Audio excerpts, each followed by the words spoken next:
Hi, my name is David Lee. I'm the community manager for Ben Studios for Days Gone. Gamer Braves! I mean, yeah, so we, back in 2016 of E3, we announced our game initially, and the news saw Deacon fighting against 500 freakers at the lumber mill. When you look at that gameplay demo and you look at what we've shown off today, the game has changed dramatically. You know, visually, you know, optimization-wise, you know, especially with the UI. I feel like PlayStation has been able to give us the time and the budget to be able to create such a wonderful experience, and I hope the result that we come out with people will enjoy and love to play. So freakers they are very kind of animalistic, you know. They are very violent, very ruthless. When freakers think, the only thing they're thinking about is food. Like, what can I eat? And unfortunately for you, the biggest thing they want to eat is you. So at that point, you always want to make sure you take them out. Yeah, so the Horde, they actually like kind of migrate together. So when you're in the open map and when you start playing the game, you'll notice that there's these Horde nests.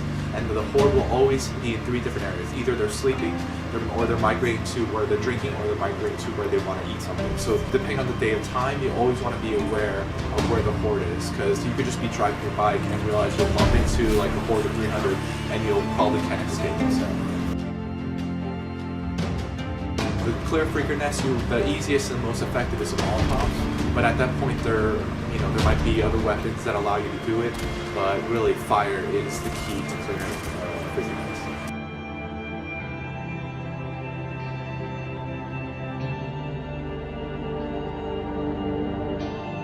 Necessarily, they don't have like less HP or anything when it's like sunny, but it's just during the nighttime and especially during the snow, it just makes them more aggressive and more like kind of feral and more violent. So you know.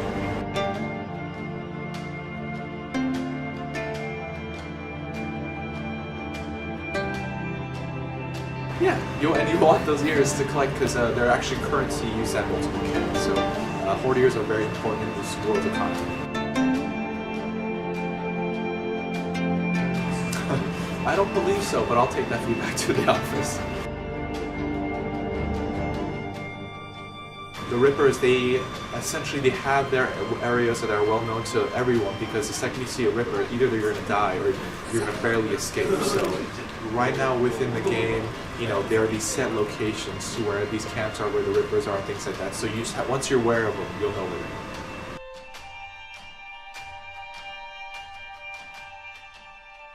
Play the story and you'll see.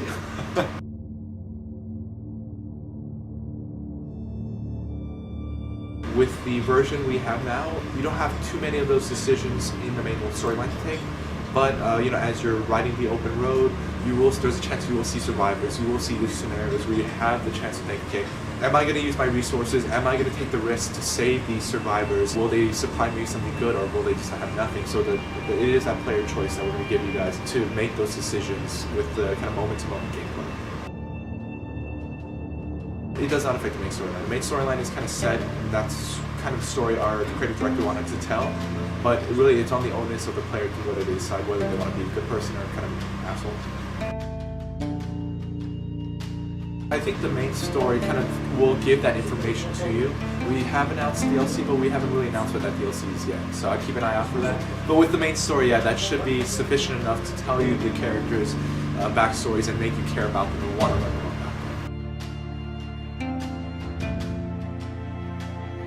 Yeah, so actually once you grab a supply, we have a day and night cycle. So I believe when the day passes, some of those materials will respawn again, but if they're more rare items, you have to wait more long. Not really. So right now, we can say that the difficulty only affects how much damage you receive and how much damage you take. You know, we have the melee, range combat, and survival. So if you're more out there trying to scavenge supplies and things like that, you want to go into survival because it's to make things easy for you, and you actually get more of those items. For range combat skills, you know, it makes you be able to kind of have more ammo capacity, use focus mode, and make things a little bit easier range combat skill-wise. For melee, you want to essentially get you stronger melee weapons, actually increase the damage of your boot knife, which you will always have and never break. So you always want to balance these skill points and kind of find that perfect space between all three. Yeah, so that's the way it's supposed to be, but under the melee skill tree, you can actually put a skill into being able to repair certain weapons. So at that point, if you find this, like fire axes are great in our game, they usually two-shot most enemies, but they break really easily. So once you get that skill in, you can use scrap to consistently keep that weapon yours, so you can always use it. So yeah, we give you that option if you put the skill points into it. You can, using your bike to hit animals or to hit freakers, it's very viable because it's usually one-shot kill.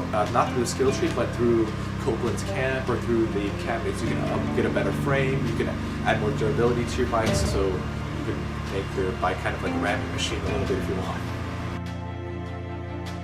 Yeah, you'll still receive damage, but you can significantly reduce the damage you get on your bike if you upgrade it and give it the necessary parts. Yeah, the features I would definitely say is we can drop 20 people into the same location and they can all drive in different directions or maybe even go in the same direction, but they'll all have a different experience thanks to our dynamic weather system, thanks to the ambient events we have in our game. But everyone will experience something different, they'll all have a different story. And that part I really appreciate. The replayability of our game is really good. At least with the Days Gone the way we have it now, we just wanted to build this really compelling story that's really emergent world. Multiplayer stuff, we don't have anything planned, but at least me being like the community manager, I'll definitely look out for that feedback and like thousands of people are asking for it.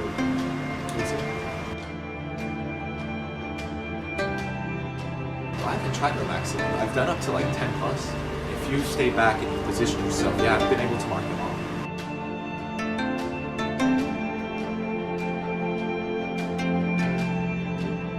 There is actually a skill under the survival thing where it outlines enemies for you. So if you use survival sense, there's a chance you can kind of see them off in the distance to see, okay, that's where the freaker is. And if you want, you can use rocks or like an attractor to blur them over so that they'll start attacking the humans and vice versa.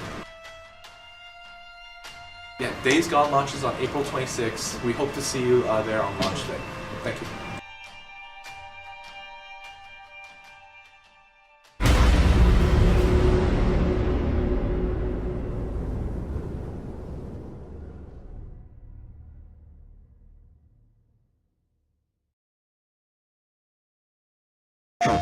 The thing about going out into the Farewell Wilderness in Days Gone is that everything is trying to kill you.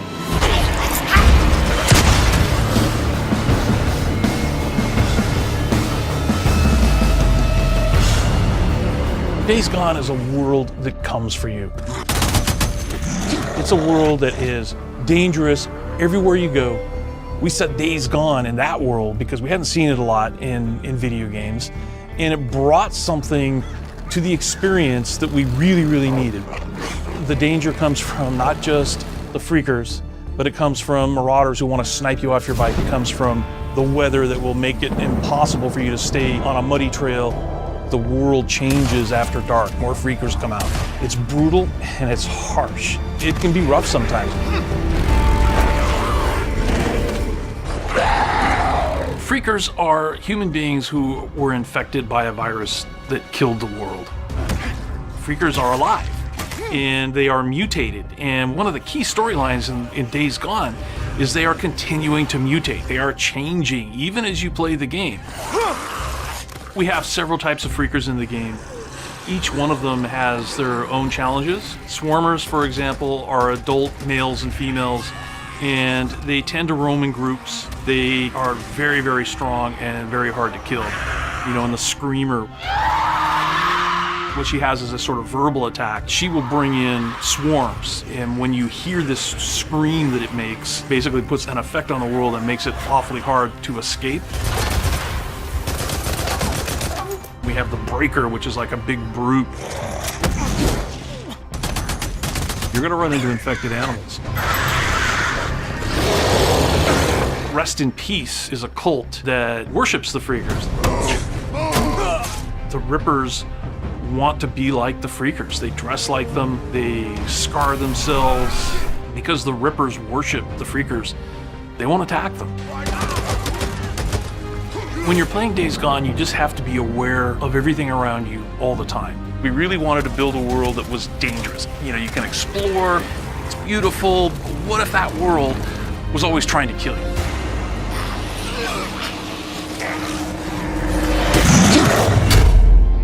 The thing about a game like Days Gone is it's the sum of its parts, so that you have, you know, the open world, and you have a bike, and you have enemies, you have humans and freakers and animals, and you have lots of tools to deal with them.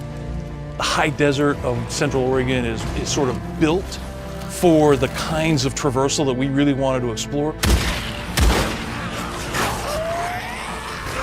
We are so excited to have players finally be able to jump into the Farewell Wilderness in the world of Days Gone and get a sense of who Deacon St. John is and what this experience is.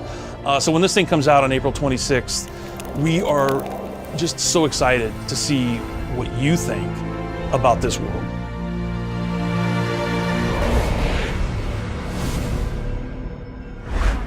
PlayStation